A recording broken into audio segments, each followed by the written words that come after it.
Okay, welcome back to the second half of filling out your BPO. Starting in the top left corner, you'll see where it says Market Area Information. If you just go through and fill out the appropriate box under each one of the subheadings, gives you an idea of what your bank is actually going to be looking for.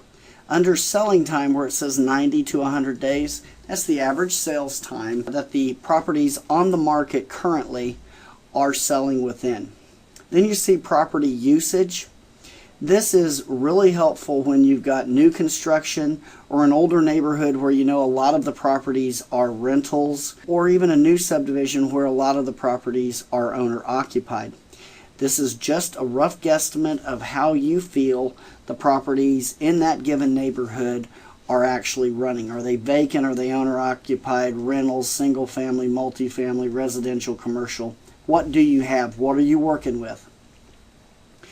Below that, you'll see where it says property type, and you've got all your options. Just mark the one your property is. And then you have active listings and numbers sold per month. And then you have supply and demand. Now, if you take the numbers sold per month, divide it into the active listings, that will actually tell you how many months worth of inventory you currently have on hand in that neighborhood. When you have numbers that are this far apart, it's easy to say that the demand is low. Then below that, you have the previous listing information. Pull your most current MLS sheet if you're able to and fill that in. Most important, they want to know what it was originally listed at and what was the last list price at the time the property either sold, was terminated, or pulled from the market.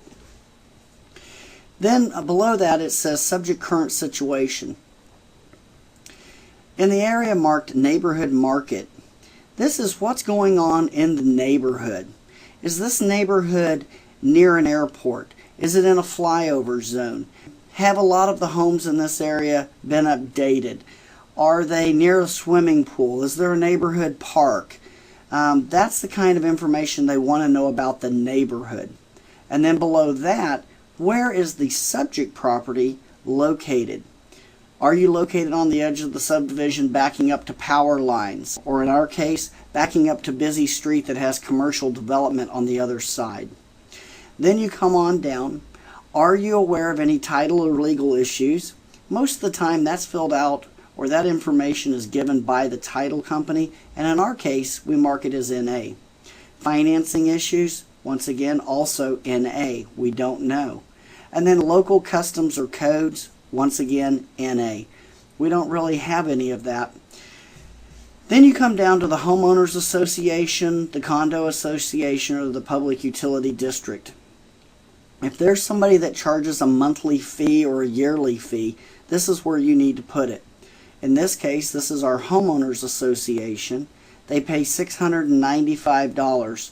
Now, it does say monthly fee, but that is $695 a year.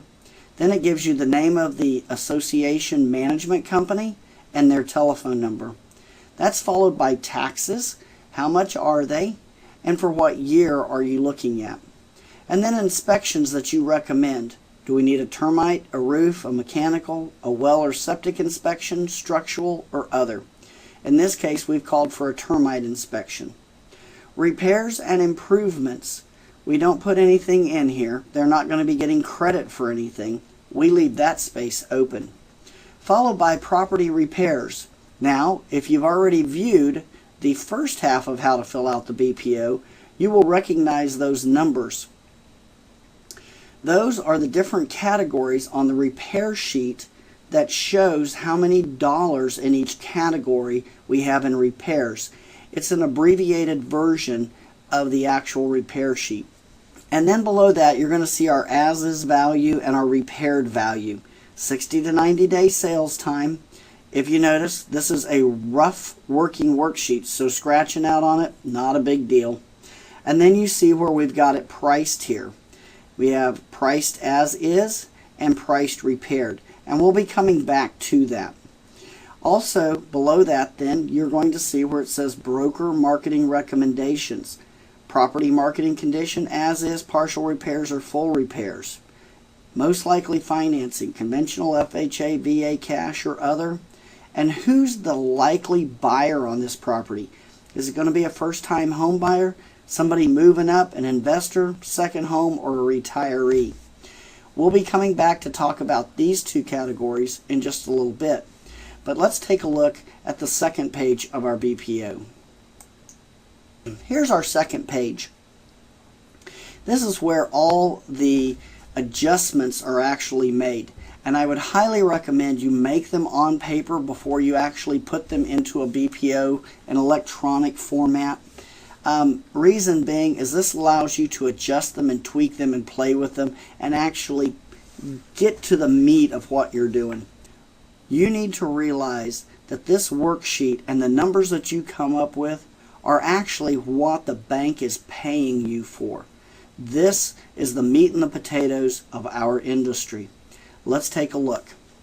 Let's start right here at the subject property. You have the address, how many days it was on the market, its location and site view, property type, square footage, year built, the condition of the, and that's the overall condition of the property, how many total rooms, then broken down with bedrooms and bathrooms.